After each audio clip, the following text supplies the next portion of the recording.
देखिए, नैब कवानीन में तब्दीली के बाद बड़े पैमाने पर नैब मुकदमात ख़त्म होना शुरू हो गए हैं और बहुत ही बड़े बड़े मुल्ज़िमान के ख़िलाफ़ जो नैब ने केसेस बनाए थे करप्शन के, वो तमाम अब एहतसाब अदालतों ने वापस करना शुरू कर दिए हैं। नैब कानून में तब्दीली के बाद जिन अहम मुल्ज़िमान के ख़िलाफ़ केसेस एहतसाब अदालतों ने वापस किए हैं, उसमें सबसे अहम वज़ीर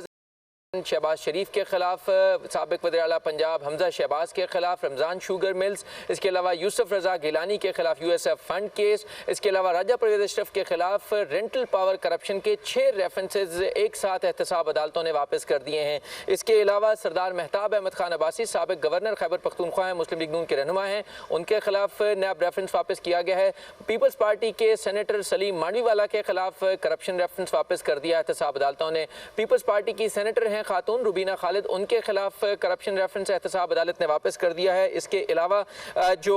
मुजारबा स्कैंडल के केसेस हैं, 1 दर्जन से ज़ायद केसेस हैं, वो एहतसाब अदालतों ने वापस कर दिए हैं। इसके अलावा फ्रॉड के, हाउसिंग सोसाइटीज़ के मुख्तलिफ जो केसेस हैं, जो अब नैब कवानीन में तब्दीली के बाद नैब के मेयार पर पूरा नहीं उतरते, एहतसाब अदालतों ने उनके ट्रायल्स रोक दिए हैं और वो तमाम करप्शन रेफरेंसेस वापस कर दिए हैं। मजमूई तौर के ऊपर अब तक 50 करप्शन रेफरेंसेस एहतसाब अदालतें वापस कर चुकी हैं और ये वो करप्शन रेफरेंसेस हैं जो गुज़श्ता दौरे हुकूमत में बनाए गए थे। इन तमाम रेफरेंसेस को एहतसाब अदालतों ने वापस कर दिया है और ये कहा है कि अब नैब कानून में तब्दीली के बाद एहतसाब अदालतों में ये ट्रायल नहीं हो सकते, लिहाजा बड़ा रिलीफ मिल रहा है इन तमाम मुल्ज़िमान को जिनके खिलाफ नैब ने केसेस बनाए थे और 50 करप्शन रेफरेंसेस अब तक वापस किए जा चुके हैं और इन करप्शन रेफरेंसेस के एहतसाब अदालतों ने यह कहा है कि ये नैब कानून में